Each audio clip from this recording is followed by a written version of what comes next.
लगातार प्रदर्शन कर रहे हैं मदरसा शिक्षक। कहीं उनका दर्द देख करके आपकी भी आंखें न छलक आए। देखिए, मदरसा शिक्षकों के अध्यक्ष सिकंदर बाबा जो कि अपनी गंभीर हालत से हॉस्पिटलाइज्ड हो गए थे, अभी वो फिर से अपनी मांगों को लेकर के चिंतित होकर के फिर धरना प्रदर्शन पे बैठ चुके हैं। अभी वो पूरी तरीके से स्वस्थ भी नहीं हुए हैं, लेकिन धरना स्थल पे बैठ गए हैं। देखिए हमारे संवाददाता की एक रिपोर्ट। नमस्कार दोस्तों, मैं विक्रम आपका स्वागत करता हूं HT न्यूज़ में।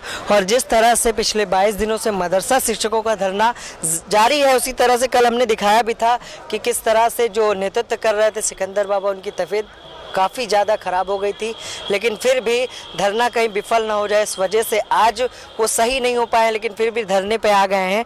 आइए जानते हैं कि किस वजह से धरना इतना ज़रूरी था, क्या कि अपने स्वास्थ्य का कान देखा किया इन्होंने और किस वजह से यहाँ धरने पे आ गए तबीयत ख़राब होने के बाद। जी देखिए, मैं अपने हक़ के लिए आया हूँ और मैंने पहले भी कह दिया है, जब तक हमारे जान में जान रहेगी हम धरने से नहीं हटेंगे। हम अपने भाइयों का, अपना खुद का, जब तक कि केंद्रांश राज्यांश के बारे में वाली नहीं बनती है, जब तक नहीं हक मिलता तब तक कि यहाँ से हटने वाले नहीं हैं।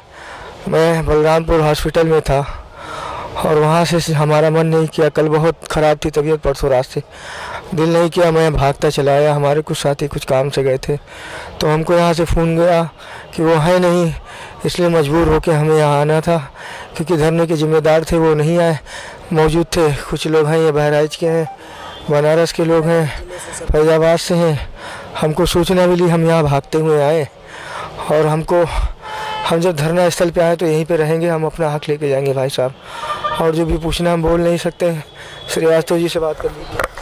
तो जैसा कि आपने देखा कि किस तरह से बोलने में भी असक्षम है इस समय, इतनी काफ़ी ज़्यादा तबीयत ख़राब है, क्योंकि मौसम की भी मार है, कहीं ना कहीं कड़ाके की ठंड पड़ रही है और किस तरह से इन्फेक्शन भी हो गया है उनको।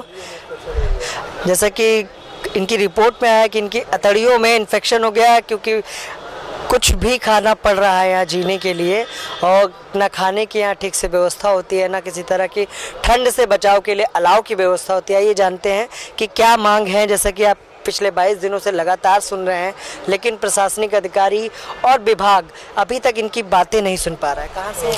हाँ, मैं विनोद कुमार शुक्ला, डिस्ट्रिक्ट अम्बेडकर नगर शिक्षा क्षेत्र जहांगीर से हूँ। जैसा कि आपकी मांग है केंद्रांश को लेकर, हाँ सर, आज तो वो नहीं पूरी हो पा रही है, तो क्या कहेंगे? जैसे कि आपके जो नेतृत्वकर्ता थे, काफ़ी गंभीर हालत हो गई है उनकी। जी, नेतृत्वकर्ता हमारे सिकंदर बाबा की तबीयत जो है, बरसात यहाँ हुई थी, बरसात में भीग गए थे। यहाँ खुले आसमान के नीचे बैठ करके धरना देना बगैर खाए पिए, और इससे हुआ कि इनके अतड़ियों में इन्फेक्शन हो गया है, इनकी तबीयत ज़्यादा ख़राब हो गई है।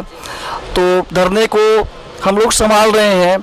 इनको बलरामपुर हॉस्पिटल में एडमिट कराया गया था, लेकिन देखिए फिर आज ये चले आए। डॉक्टर के बार बार मना करने के बाद में भी ये चले आए। आपने संकल्प लिया है कि जब तक हमारा केंद्रांश राज्यांश हमारे 25,500 शिक्षकों का ये सरकार नहीं देगी, तब तक हम इस धरने से उठेंगे नहीं।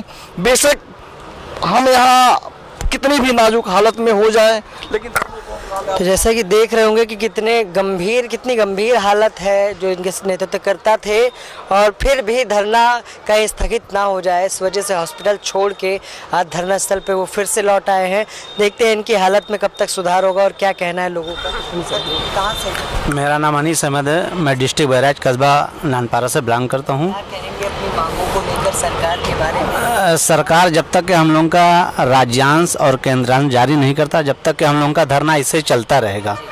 जब तक कि सरकार जारी नहीं करती, जब तक कि हम लोग यहीं धरने पे डटे रहेंगे। किसी न किसी प्रदर्शनकारी की जो मदरसा शिक्षक है, हालत गंभीर होती जा रही है, कई लोग बीमार हो चुके हैं, तो क्या कहेंगे? तो इसकी पूरी जिम्मेवारी जो अधिकारी होंगे उनकी होगी।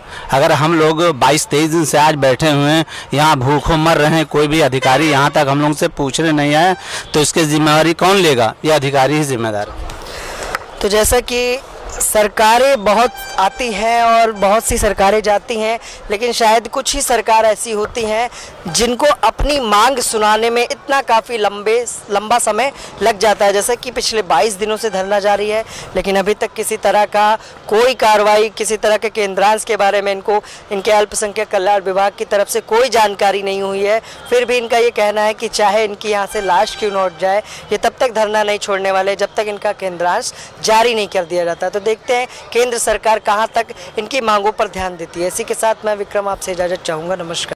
इस कड़ाके की ठंड में लगातार मदरसा शिक्षक अपनी मांगों को लेकर के डटे हुए हैं और मदरसा शिक्षकों का यह भी कहना है कि अगर किसी भी मदरसा शिक्षक को कुछ भी हो गया तो इसकी जिम्मेदार अल्पसंख्यक विभाग और सरकार होगी। क्या सरकार और विभाग किसी अनहोनी का इंतजार तो नहीं कर